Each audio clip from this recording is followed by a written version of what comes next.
The stepmother's voice cut through the air like a blade. "If you cry, you'll have to wash everything again." The girl, leaning on her crutches, tried to hold back tears as the soap ran down her trembling hands. The cold floor reflected the effort of someone carrying more weight in her heart than on her legs. Then, the sound of the door opening behind her, firm footsteps, a heavy silence, and the air seemed to stop. The millionaire father had entered the kitchen, and the scene he saw left him completely frozen. The truth, hidden there, at last, was revealed. The sound of china gently clinking against itself was the only music filling the large, cold kitchen. For little Sophie, only 8 years old, that sound was the soundtrack to her fear. Balancing precariously on her aluminum crutches, she strained her small body toward the edge of the marble sink, where a towering stack of dishes seemed to mock her effort. The hot water steamed, fogging the delicate wireframe glasses that slipped down her thin nose. But she didn't dare stop to adjust them. Her arms ached, and her immobilized leg throbbed in silent protest against the awkward position. Behind her, seated at the massive oak table, Veronica watched her every move, arms crossed and a nearly imperceptible smile playing on her thin lips. She said nothing, but her silence was heavier than any scream. Sophie knew the rule. She knew the phrase that would come if a single tear dared to escape. If you cry, you start the whole pile over. For 3 weeks, ever since her father, Richard Rickon, a man whose fortune was counted in digits Sophie couldn't even name, had left for a long business trip overseas to Asia, the routine had transformed into this silent nightmare. Before, the house was filled with her mother Helen's laughter, the scent of chocolate chip cookies baking, and the stories her father read before bed, but the silence left by her mother, who had gone to a place from which no one returns, was quickly filled by Veronica's icy presence. Rick's new wife possessed a sculpted beauty and an elegance that charmed everyone, especially Rick, who saw in her the promise of a fresh start. To him, the house was in perfect harmony. Video calls always showed a smiling Sophie and an affectionate Veronica, a performance the stepmother directed with mastery. Her father, preoccupied with his business and expanding his wealth in stocks and hedge funds, didn't perceive the truth hidden in his daughter's eyes. Sophie plunged the sponge into the soapy water, scrubbing a plate with careful slowness. Every motion was calculated. Too fast, the plate might slip. Too slow, Veronica would complain about the delay. It was an impossible balance, a painful dance between obedience and exhaustion. She remembered her mother, how she used to sing while cooking, turning the kitchen into the heart of the home. Now, the place smelled only of disinfectant and solitude. The girl swallowed hard, pushing the memory away so that the longing wouldn't turn into a tear. Her eyes stung. The pain in her leg rose like a wave, threatening to knock her off balance. She gripped the edge of the sink, burying her small fingers into the cold marble, searching for an anchor, a spark of strength. Only 3 plates left. 3 plates, and she could finally go up to her room and hug the teddy bear that still carried her mother's scent. A small hope warmed her chest. She could do it. She picked up the next plate, heavy and decorated with gold filigree. Her hands, small and wrinkled from the water, trembled. For an instant, the weight seemed too much.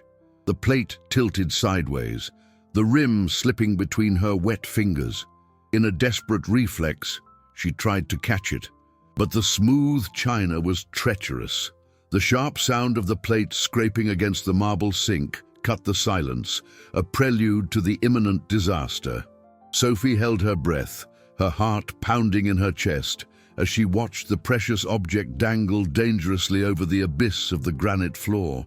Veronica, at the table, raised an eyebrow, her smile finally widening into a smirk of cruel satisfaction.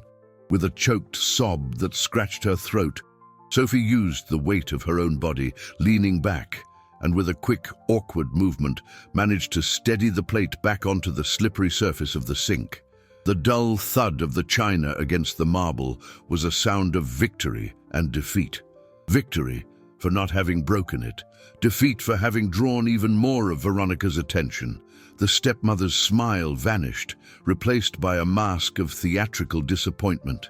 She stood up, the fabric of her expensive silk dress whispering with every step, and walked over to the sink. Without a word, she took the 3 plates Sophie had already washed and rinsed and placed them back in the dirty stack. Then she opened the dishwasher, which was full of clean utensils from the night before, and began emptying it, adding every piece to the mountain Sophie needed to face.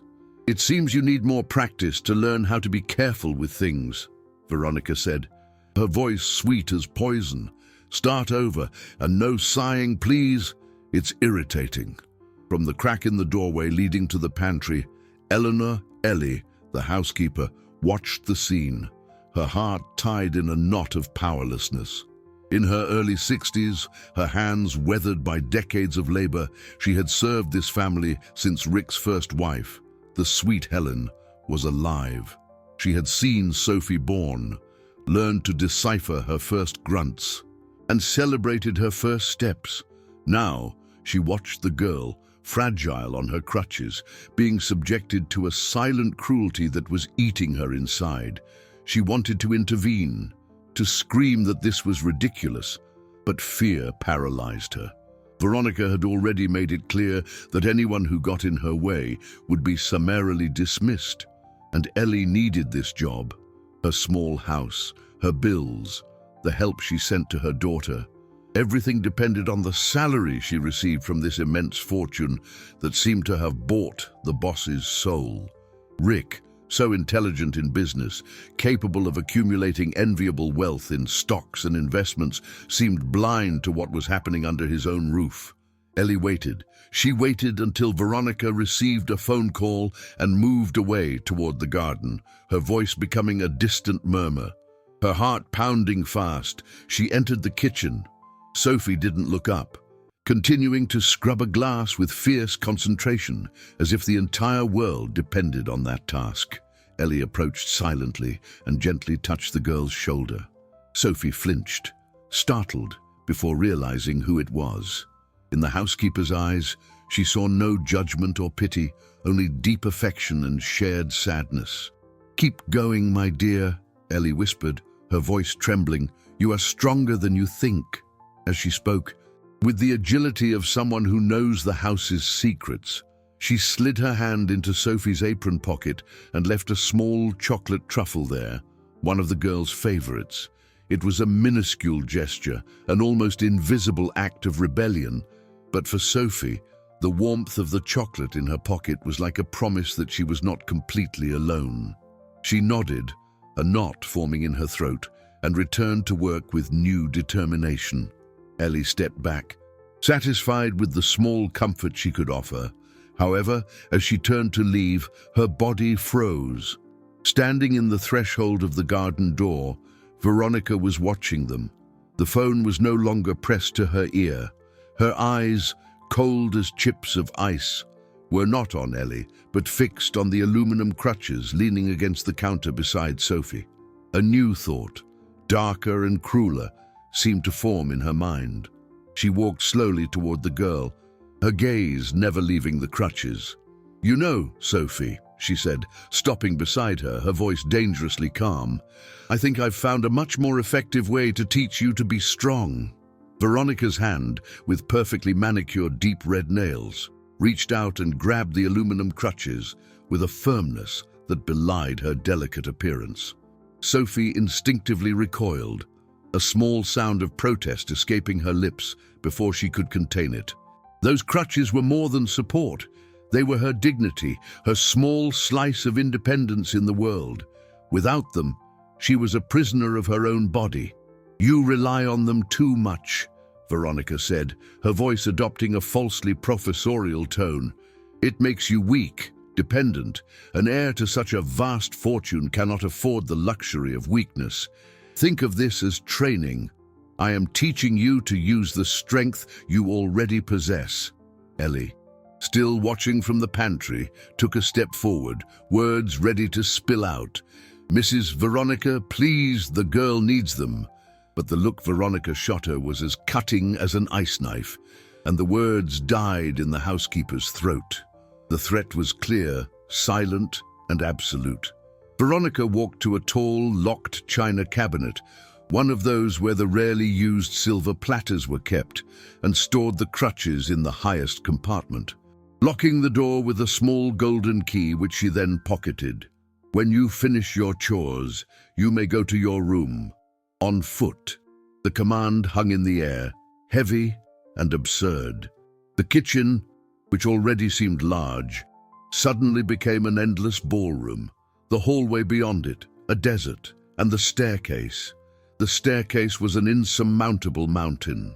Sophie looked at the stack of dishes, which now seemed a secondary punishment. The real ordeal would come later. With her heart hammering against her ribs, she returned to washing the plates, each one seeming to weigh a ton. The hot water couldn't warm the cold that had settled in her soul. She could feel Veronica's eyes on her back, a vigilant presence delighting in her suffering. When the last plate was dried and put away, a heavy silence took hold of the room. Veronica pointed with her chin toward the door. "You may go." Sophie swallowed hard. She leaned on the sink, feeling the strength drain from her arms. Then, with a deep breath, she lowered herself, bracing her hands on the cold granite floor. The shock of the temperature ran up her arms. Using her good leg to push herself, she began to crawl. The sound of her cotton pajamas rubbing against the floor was humiliating, a whisper of her own helplessness. Every yard was a painful conquest. A fleeting, warm memory invaded her mind. Her mother, holding her hands in the garden, right after the accident. "One step at a time, my little sunbeam, you can do this." Her mother's voice was a balm. But the memory also brought a wave of pain so sharp it almost made her weep. She clenched her teeth. She would not cry. She would not give Veronica that satisfaction. Finally, after an eternity that lasted only a few minutes, she reached the base of the staircase. She looked up. The dark wooden steps seemed to mock her. With a determination born of pure desperation, she grabbed the first step and hoisted herself up. Then the second and the third. It was a monumental effort, leaving her arms trembling and her breathing ragged. When she reached the top, exhausted and covered by a thin layer of sweat, she dragged herself down the hallway to her bedroom door. She pushed it open and fell inside onto the soft rug, her whole body protesting the abuse. For a moment, she felt the relief of being in her refuge. But the feeling was short-lived. Behind her, the door closed with a soft click. Sophie turned just in time to hear the unmistakable sound of a key turning in the lock from the outside. Veronica's voice, muffled by the wood, sounded cold and final. "So you won't be tempted to wander during the night. Sleep well, darling." The next morning dawned grey and damp, a perfect reflection of Ellie's state of mind. She had barely slept. The images of Sophie crawling up the stairs haunting her few hours of rest. She felt a corrosive guilt over her inaction, a weight in her chest that felt as physical as the fatigue in her bones. Passing Sophie's room, she found the door unlocked. Veronica, apparently, believed that humiliation and exhaustion were more effective guardians than any lock. Inside, the girl was sitting on the edge of the bed, already dressed. But with her gaze lost in the void, there were dark circles under her eyes, and her pallor was emphasized by the weak light coming through the window. She said nothing when Ellie entered, only offered a small, tired nod.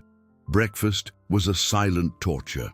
Veronica insisted that Sophie sit at the table without her crutches, forcing her to lean on the chair and table for every small movement, turning the simple act of eating into an exercise in balance and pain. Later, as the rain began to fall outside, drumming against the kitchen windows, Veronica invented a new ordeal. She scattered grains of rice over the granite floor, a small amount, but enough to create a task.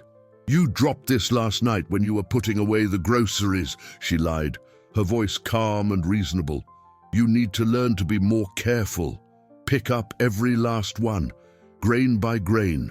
Sophie looked at the scattered grains, tiny white dots against the dark vastness of the floor. Without her crutches, she would have to kneel and crawl, hunting for each one.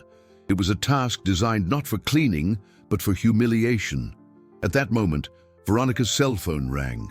It was one of her friends, and the subject quickly turned to organizing a charity gala, an event where the wives of powerful men displayed their generosity and, more importantly, their jewelry. Excited, Veronica moved away into the living room, her voice becoming a distant echo, discussing donations and the capital needed for the event. This was the opportunity Ellie had been waiting for. Her heart began to race, a mixture of fear and resolve. She watched Sophie awkwardly lowering herself, her face contorted in pain as she tried to balance on the knee of her good leg. The sight broke the housekeeper's heart and, finally, shattered the barrier of fear. She remembered the old phone she kept in her apron pocket, a simple model she rarely used. The camera wasn't great, but it would do. With trembling hands, she hid behind the pantry door, leaving only a crack open. She framed the scene. The fragile girl on the floor, picking up the grains with slow fingers, her immobilized leg awkwardly stretched out. She recorded for only 30 seconds, but those seconds contained a universe of silent cruelty. The sound of Sophie's ragged breathing, the rubbing of her knee on the floor, the image of her solitude and effort. It was all she needed. She turned off the camera and put the device back in her pocket, the warm plastic against her thigh. That night, locked in the safety of her small room in the back of the mansion, Ellie watched the video repeatedly. The grainy image did not diminish the horror. On the contrary, it seemed to intensify it, making it more real, more undeniable. She thought of Rick, the boss who had always been kind to her, a man capable of turning any investment into profit, but who was proving incapable of seeing the emotional liability accumulating in his own home. She opened her contact list. The name, Mr. Richard, glowed on the screen. With her index finger hovering over the name, she felt a wave of panic. Sending that video could be her ruin, but not sending it would be Sophie's ruin. The screen light illuminated her distressed face, the weight of that decision crushing her. What to do when the right choice is also the most dangerous one? Ellie's hesitation lasted 3 long days, a period in which Veronica's cruelty seemed to blossom in the absence of any opposition. Each morning, the stepmother found a new way to reinforce her authority, a new, impossible task for Sophie. One day, it was cleaning the kitchen floor grout with a toothbrush. Another, polishing the family's sterling silver until its reflection was perfect. And always, the crutches remained locked away, a constant reminder of her vulnerability. During this time, the phone with the video seemed to burn in Ellie's apron pocket, a heavy secret that filled her with anxiety. She feared not only for her job, but for Veronica's unpredictable reaction if she were discovered. The woman was a master of manipulation. She could easily turn the situation against the housekeeper, accusing her of trying to sow discord or having some ulterior interest in the family fortune. On the afternoon of the 3rd day, a ray of sun broke through the clouds, illuminating the dust dancing in the air of the library. Veronica was on the phone again, this time with her lawyer, discussing details about the management of some of her personal assets. In talking about financial applications and the profitability of her investments with calculated coldness. Sophie, who had been tasked with organizing a low bookshelf, was sitting on the floor, moving slowly. The library door was ajar, and Veronica's voice, normally controlled, carried a barely disguised tone of contempt. "Of course, I'm taking good care of her," the stepmother said into the phone, her voice sounding like the crack of a whip. "But one needs a firm hand. You understand? Her father spoils her too much. He needs to see how useless his daughter can be if she isn't corrected. Someone needs to prepare her for the real world, for the business world, where there's no room for sentimentality. The words drifted down the hall and struck Sophie with the force of a physical blow. Useless. The word echoed in her mind, drowning out all other sounds. She stopped, a heavy book in her lap, and looked at her own hands. They were small, a little dusty, but they always tried. She tried every day, with all her might, to be good, obedient, invisible. But to Veronica, she was just useless. A silent tear, thick and warm, rolled down her cheek and fell onto the book cover, staining the antique leather. It was the first tear she had shed in weeks, not from physical pain, but from a much deeper wound. Ellie, passing by the corridor with a laundry basket, saw the scene. She saw the girl huddled on the library floor, and the exact moment when the cruelty of Veronica's words hit her. In that instant, all her hesitation dissolved, replaced by a cold clarity and protective fury. The fear of losing her job was nothing compared to the fear of what would happen to that child's soul if she did nothing. That night, Ellie did not sleep. She waited until the house was plunged into the deep silence of the early hours. Sitting at the small table in her room, she picked up the cell phone. Instead of sending the video, which could be easily dismissed as a fabrication or misunderstanding, she decided to do something more subtle, more urgent. She opened the contact list and called Rick's international number. The phone rang once, twice, 3 times.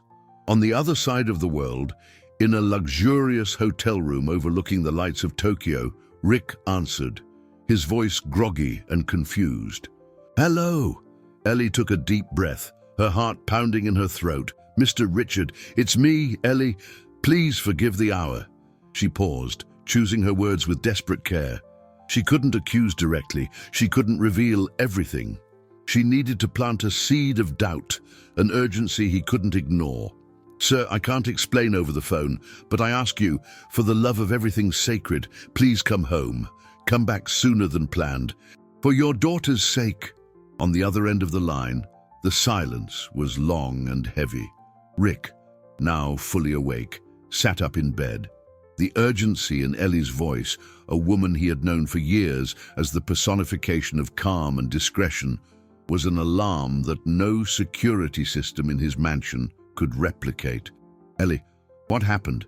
Is Sophie okay? Did she get hurt?" His mind immediately raced to the worst scenarios: accidents, illness, the vulnerabilities of a child he couldn't protect thousands of miles away. "She is safe, sir. Physically," Ellie replied, the word physically carrying a weight that didn't escape him. "But there are things you need to see with your own eyes. No picture, no video call can show you. Just come back as fast as you can." Before Rick could ask another question, Ellie hung up, not out of rudeness, but out of fear. Fear that if she kept talking, she would say too much or her courage would completely abandon her. Rick stared at the cell phone, the dark screen reflecting his worried face. He was a man of logic, data, and concrete facts. He dealt with the stock market, the volatility of cryptocurrencies, and negotiations involving millions of dollars. Ambiguity made him uncomfortable. Ellie's request was vague, but the emotional appeal in her voice was undeniable. "For your daughter's sake," that sentence cut through his business armor and hit the most vulnerable spot in his heart. He thought of Sophie, her shy smile, how her eyes lit up when he returned from a trip with a gift. In recent months, immersed in grief and the necessity of keeping his financial empire running, he had clung to the image of perfection Veronica presented to him. It was easier, more comfortable, to believe that everything was fine, but Ellie's call was like a stone thrown into the calm surface of a lake, and the ripples of doubt began to spread. He looked at his agenda. He had important meetings in the coming days, contracts that could yield a substantial profit. But what was the value of all that money if something was wrong with the only thing that truly mattered? The next morning, the atmosphere at the mansion was charged with an almost palpable tension. Ellie moved with nervous anxiety, startled by every sound. Veronica, on the other hand, was radiant. She had received a message from Rick saying he missed her and had managed to move his flight up. He would arrive in 2 days. For her, it was a victory. It was proof that her husband missed her, that her control over him was absolute. She immediately began orchestrating a grand preparation for his return. She ordered fresh flowers, planned a sophisticated dinner, and started instructing the staff on the impeccable cleaning she demanded. "I want everything to be perfect," she said, pacing the house like a queen inspecting her castle. "When Rick arrives, he needs to feel the peace and harmony of this home." She turned to Sophie, who was watching everything in silence. A sweet, artificial smile blossomed on Veronica's lips. "And you, darling," she said, kneeling to the girl's height, "you will help me. Your father will be so happy to see how helpful you've become." She led Sophie to her room and opened the wardrobe, choosing a pretty dress, one Rick liked to see her wear. She returned the crutches to the girl with a warning. "Use them only when your father is around. I want him to see how hard you are trying." It was a cruel performance, a complete reversal of reality. And the final act of this theatrical piece would be the night before Rick's arrival. Veronica planned a small supper just for her and Sophie, a lavish table with several dishes, flatware and goblets. And when the meal was over, the dishes piled up in the sink. "To practice for tomorrow," Veronica said, her smile never wavering. "I want your father to see the house shining. Wash everything. And remember, no crying." The water in the sink was already cold, chilling Sophie's small, wrinkled hands to the bone. Exhaustion was a dense fog in her mind, making every movement slow and heavy. Outside, the night had completely fallen, and the kitchen, with its harsh white lights, seemed like a stage where her suffering was the only show. The stack of dishes seemed endless. Every plate she washed was replaced by a glass, every glass by a piece of flatware, in an interminable cycle of servitude. Her leg throbbed with a dull, insistent ache, and her arms trembled under the weight of a porcelain serving platter. Veronica, sitting at the table with a glass of wine, watched her with a studied boredom, as if watching a play that dragged on too long. "Faster, Sophie," she said, her voice sharp. "Your father arrives tomorrow, and I don't want him to find you looking like you've been up all night. He needs to see you healthy, happy." The word sounded like a cruel joke in Sophie's mind. She felt like a rag doll, emptied of everything but the obligation to continue. She picked up a heavy soup tureen, and the effort made her lose her balance for an instant. The crutch, precariously propped beside her, slipped on the wet floor and fell with a metallic clang. The noise echoed in the silent kitchen, a sound of failure. Sophie clung to the sink to keep from falling, her heart racing. Veronica jumped up, her face contorted in a mask of fury. "Incompetent," she hissed, approaching. "Can't you do a single thing right?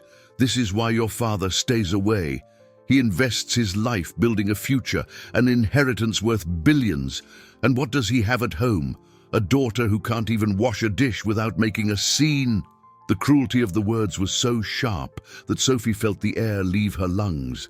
The tears she had held back so fiercely finally spilled over, rolling warm down her cold face. I'm trying," she whispered, her voice choked with sobs. The sound of her crying seemed to feed Veronica's rage. "Crying? You dare to cry!" the stepmother shrieked, her face inches from Sophie's. "I warned you, if you cry, you start the whole pile over, everything!" Veronica reached for the cabinet, ready to take all the clean dishes and throw them into the sink to start the punishment from scratch. But her movement was interrupted by a sound that did not belong to that scene. A soft but definitive sound coming from the back hallway, the click of a lock turning, the sound of a heavy door closing. Both froze. The staff had already retired. No one should be arriving at this hour. Slow, tired footsteps echoed across the marble corridor. And then, in the kitchen doorway, a figure appeared. Rick. He wasn't wearing his usual impeccable suit. His shirt was wrinkled, his tie loosened, and he carried a leather briefcase in one hand. There were deep, dark circles under his eyes, his face marked by the exhaustion of an intercontinental flight he had rushed to catch, driven by an unease he couldn't name. He stopped in the doorway, his gaze sweeping the scene before him. He saw his wife, the epitome of elegance, her face transfigured by rage, her hand raised in the air. And he saw his daughter, huddled next to the sink, her small body trembling with sobs, a crutch lying on the floor beside her. His look showed no immediate anger or comprehension. It was something far worse, a cold emptiness of absolute shock, the look of a man who has just walked into his own home and discovered himself to be a complete stranger. The silence that followed was heavier than any scream, a deafening vacuum where the truth, naked and terrible, had just been born. The world seemed to hold its breath. The only sounds in the kitchen were Sophie's muffled crying and the low hum of the refrigerator.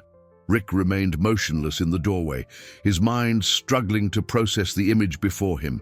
It was a brutal, cognitive dissonance.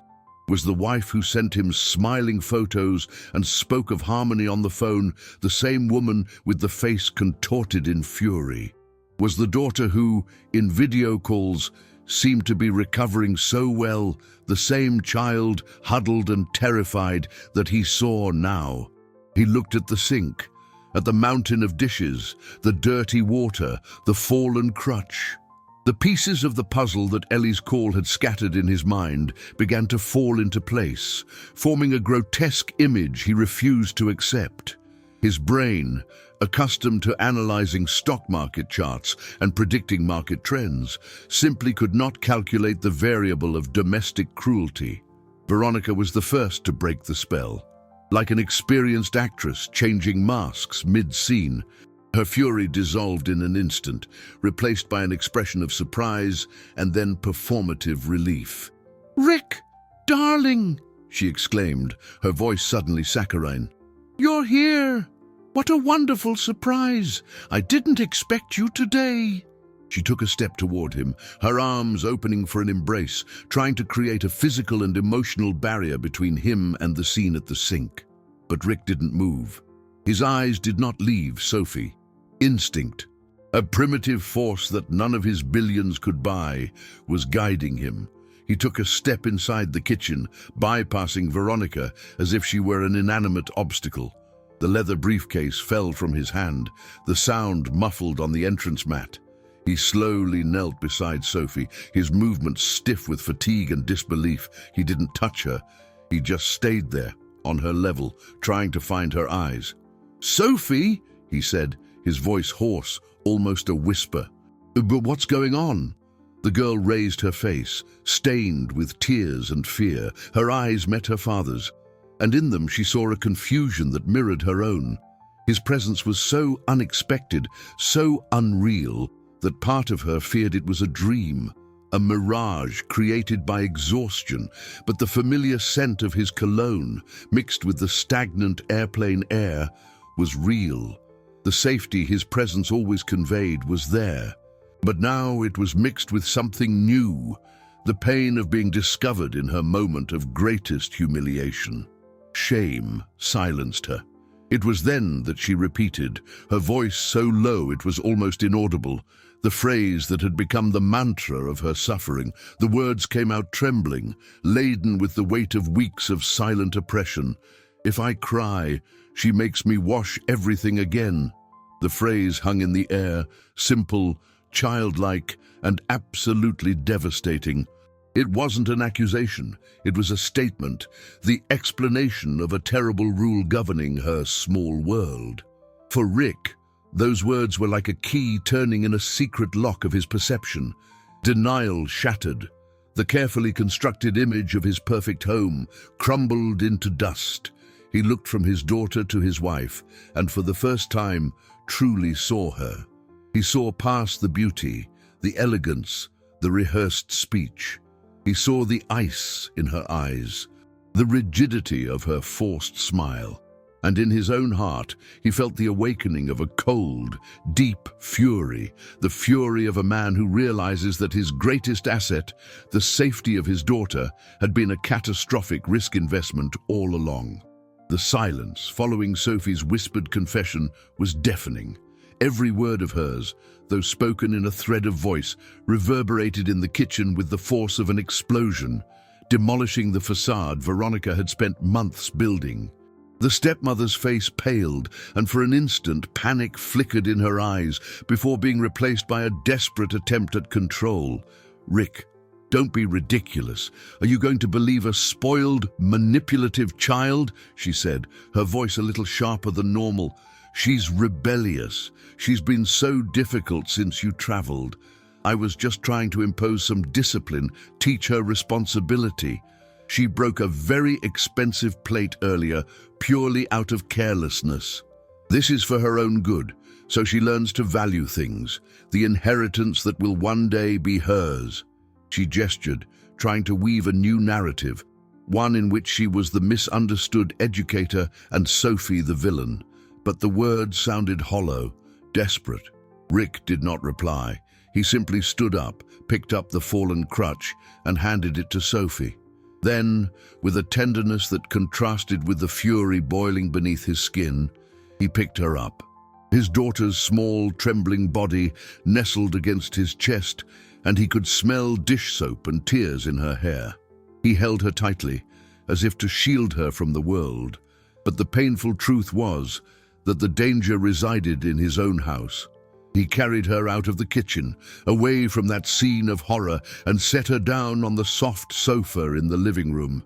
"Stay here, my love. Daddy will be right back," he said, his voice soft, but with an undertone of steel.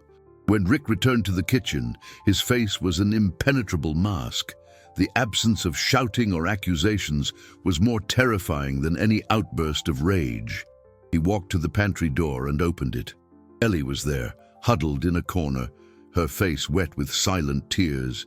She flinched, expecting dismissal, the reprimand for her clandestine call, but Rick only looked at her with an expression of profound sadness and regret.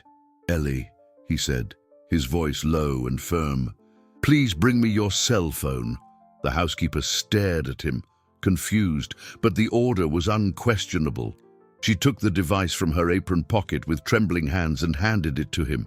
Rick took it, his agile fingers navigating the screen until he found the video gallery. He didn't need to ask. There was only one recent file. He clicked play. The small video, grainy and unstable, began to run. The image of Sophie on the floor, picking up the grains of rice, filled the screen. The sound of her ragged breathing, the rubbing of her knee on the cold floor. There were no screams, no explicit violence, but the cruelty contained in those 30 seconds was more eloquent than any confession. Rick watched the entire video, his face impassive, but a muscle in his jaw twitched violently. Veronica, who was watching the scene, took a step back, the last trace of color draining from her face. That was the proof. The irrefutable visual evidence that destroyed any denial. The mask finally fell, not with a bang, but with the heavy silence of evidence. The video ended, and the cell phone screen went black, reflecting the three faces in the kitchen, each a prisoner of that newly revealed truth. Rick raised his eyes from the device, and his gaze, cold and calculating like that of an investor about to liquidate a toxic asset, met Veronica's. It was for her own good. Veronica's voice was a fragile whisper, the last line of defense of a retreating army. "I just wanted her to be strong, Rick, strong like you. The world of business, the wealth you built, it's ruthless. I was preparing her." She tried to appeal to his logic, to the mentality of a billionaire who understood competition and discipline. But his logic had been irrevocably altered. What he once saw as strength, now, looking at his daughter's fragility on the sofa, he recognized as brutality. His most precious capital was not in his bank accounts or his stock portfolio. It was trembling in the next room. "Preparing her," he repeated, his voice dangerously low. He put Ellie's cell phone in his pocket and took a step toward Veronica. She instinctively backed away. You call that preparation? You were breaking her. Veronica, piece by piece, while I was on the other side of the world making more money. Money that, apparently, served only to buy my silence, my blindness. Every word was delivered with cold precision, the contained anger giving it extraordinary weight. He didn't yell, and that calm was infinitely more frightening. It was the calm of a final, irrevocable decision. The calm of a man who reviews the balance sheet of his life and realizes a monstrous liability where there should have been the greatest asset. I want you to pack your things, he said, the tone final, with no room for negotiation. One suitcase. Just the essentials. My attorneys will contact yours to resolve the rest. The shock on Veronica's face was genuine. The loss of control, the loss of status, the loss of that unimaginable luxury life. It was a nightmare becoming reality. Rick, no, you can't do this, she pleaded, her tears now real, tears of terror and humiliation. We have a life together. Think about your reputation. What will people say? He let out a short, bitter laugh, a sound devoid of any humor. My reputation? I neglected my own daughter for months. I let a stranger torture her under my roof. Believe me, Veronica, my reputation is the least of my concerns right now.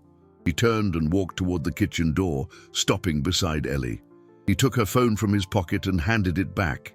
His eyes met hers, and in them, the housekeeper saw a gratitude and a silent apology worth more than any financial bonus. Thank you, Ellie, he said, his voice choked for the first time.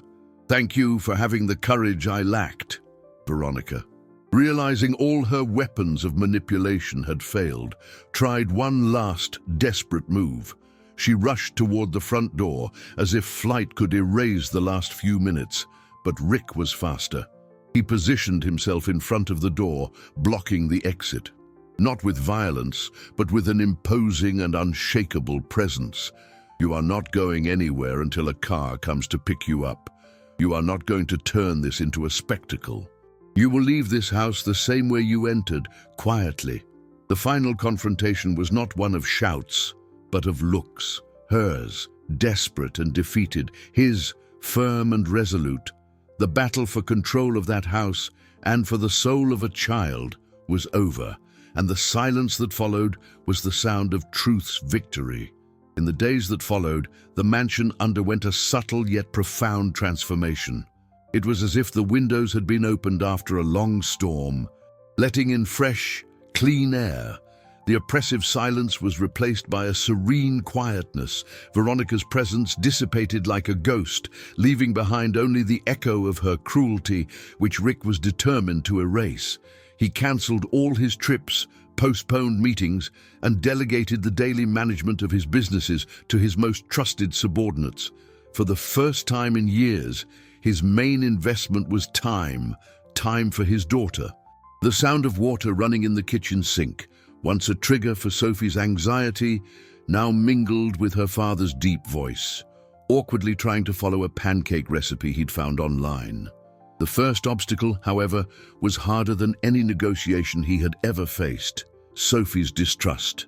The girl, though relieved, was wary. She watched him with cautious eyes, as if expecting him to disappear again at any moment, leaving her vulnerable. She barely spoke, answering his questions with monosyllables and nods. Rick felt the distance between them like an abyss. Guilt gnawed at him. He realized that it wasn't enough to be physically present. He needed to rebuild the bridge of trust that his absence had allowed to crumble. He started small. Instead of grand gestures, he focused on the details. He accompanied her to every physical therapy session, learning the exercises alongside her, celebrating every small advancement as if it were an unexpected stock market gain. He transformed bedtime, once a moment of solitude for the girl, into a sacred ritual. He read to her, not from a tablet, but from hardcover books with colorful figures using different voices for each character. Slowly, very slowly, Sophie began to relax. One night, in the middle of a story about a brave knight, she interrupted him. "Daddy," she said, her voice low. Are you going to travel again?" Rick closed the book and looked into her eyes. The question contained all the fear and insecurity she couldn't express. "I will need to travel, yes, my love," he replied with an honesty he knew was crucial. "But never for so long again. And next time," he paused, "you're coming with me. If you want to, of course. We can turn my business trips into our adventures." Sophie's face lit up with a genuine smile. The first he had seen in a long time. It was a small victory, but for Rick, it was worth more than any inheritance. Ellie remained in the house, her position now elevated from employee to a figure of affection and stability, almost a grandmother. Rick made a point of publicly recognizing her courage, rewarding her with a generosity that left her speechless. But the greatest gift for her was to see Sophie's laughter echoing through the corridors again. One day, Rick found her in the garden, watching Sophie, who could now walk small distances without her crutches. "I feel ashamed, Ellie," he admitted, his voice heavy. "Ashamed that I didn't see it, that I was so blind." The housekeeper, with the wisdom of someone who has seen much of life, placed her hand on his arm. "You weren't blind, Mr. Richard. You were just looking in the wrong direction. The important thing isn't the mistake, but what you do to fix it." Her words, simple and direct, offered him a forgiveness he didn't know he needed, allowing him to finally begin to release the burden of his guilt and focus on the future. A few months passed, and spring arrived, painting the mansion's garden with vibrant colors that seemed to celebrate the new phase of its residents' lives. Sophie blossomed along with the flowers. Physical therapy, combined with her father's tireless support, had worked small wonders. She no longer needed crutches inside the house and used only one for support on longer walks. But the biggest change wasn't physical. Her eyes had regained their childlike sparkle, and her laughter, once rare and contained, was now frequent and crystal clear. Rick, in turn, had rediscovered himself. He found more satisfaction in putting together a puzzle with his daughter than in closing a multi-million-dollar deal. He learned to listen, not just to the words, but to the silences, the glances, the small nuances that revealed Sophie's feelings. One day, Rick had an idea. He spent the entire morning on the phone, talking to architects and contractors. In the afternoon, he called Sophie into his office, a room once forbidden, filled with charts and monitors displaying the constant flow of global capital. He had cleared the large mahogany desk, and on it spread out a huge blueprint. "What is this?" "Daddy," Sophie asked, curious.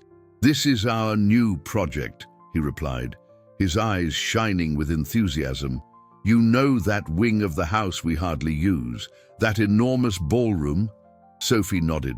"We're going to transform it. We're going to create a space, a rehabilitation and support center for other children who, like you, need a little help getting strong again." Sophie's eyes widened. The idea was so grand, so unexpected, that she was speechless. Rick showed her the drawings, therapeutic pools, colorful physical therapy rooms, a sensory garden. "And the most important part," he said, pointing to a specific area in the design, "will be the Sophie's room, a place where the children can read, plays and talk, and you, if you want, will be the host. You can tell them your stories, show them they aren't alone." In that moment, Sophie understood the depth of her father's transformation.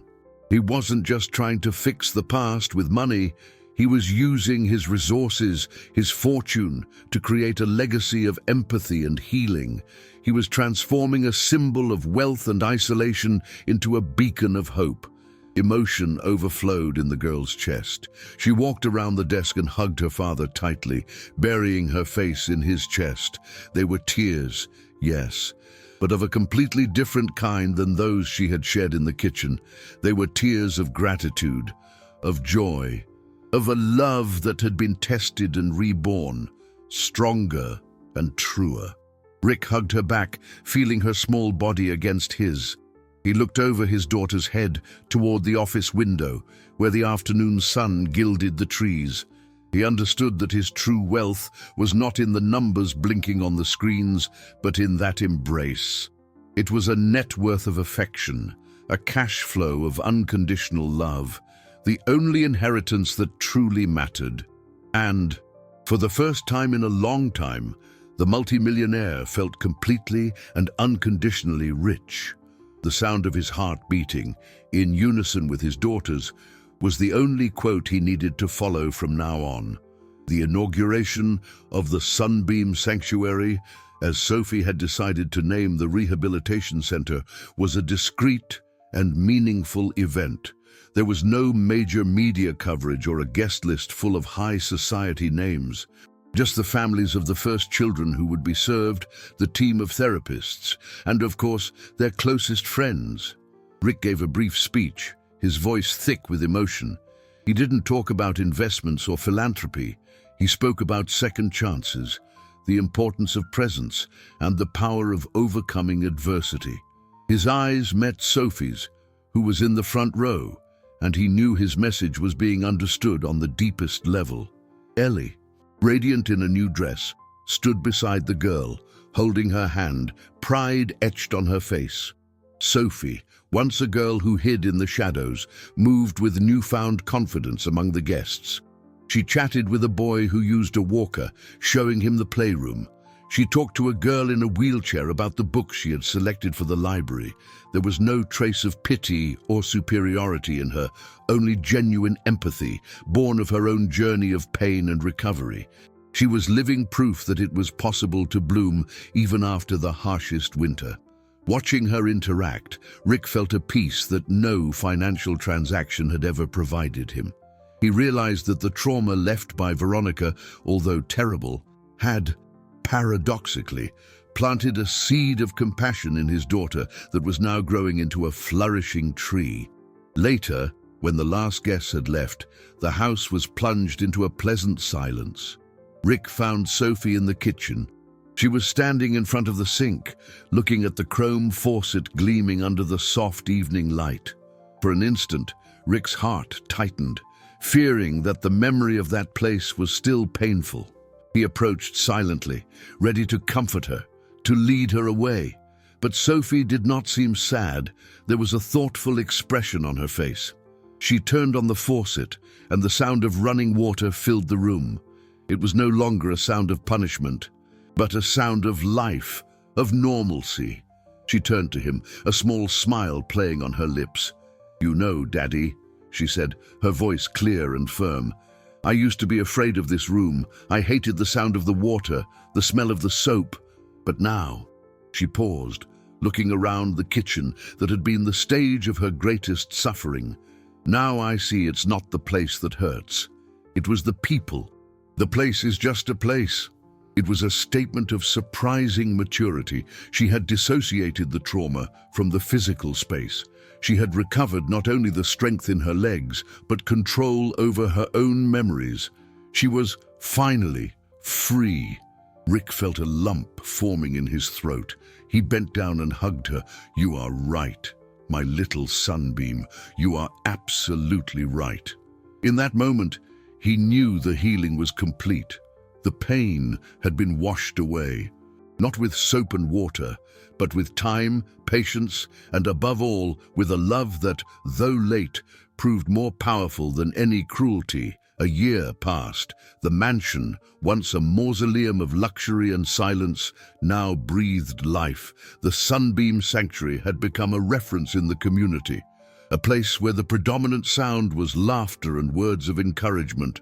Rick discovered a vocation in himself that none of his financial applications or million-dollar deals had ever revealed, that of being a full-time father.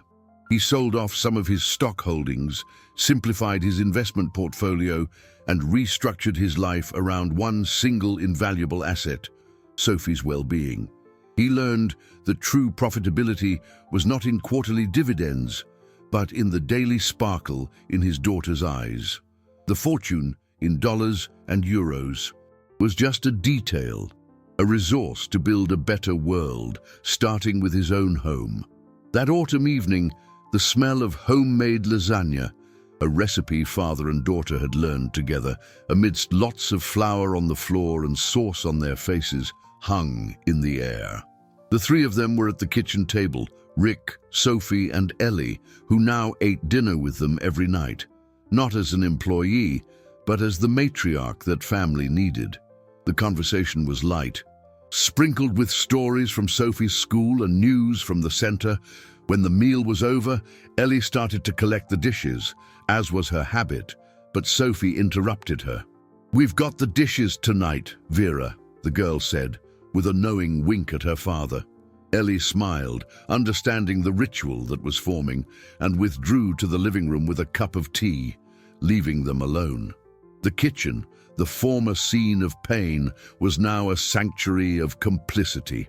Rick filled the sink with warm water and soap. Sophie climbed onto a small stool, which put her at the perfect height. She picked up a sponge, looked at her father with a smile that radiated deep peace, and asked, "Can I wash with you, Daddy?" Rick's heart expanded. The question was so simple, yet it contained a universe of healing and forgiveness. He smiled back, the most genuine smile he had ever given, and picked up another plate. "Only," he replied, his voice soft, "if we do it together." And so, side by side, they began, his hands, large and strong, lathered, hers, small and agile, rinsed. The sound of the running water, once a symbol of suffering, had become a melody of reconciliation. The light of the kitchen reflected on the sink's surface, and in that reflection, a man and his daughter rebuilt what had been broken, not with grand promises, but with small gestures, plate by plate, action by action. In that instant, it was clear that it wasn't just the dishes being washed. It was the pain, and what remained, clean and shining, was love.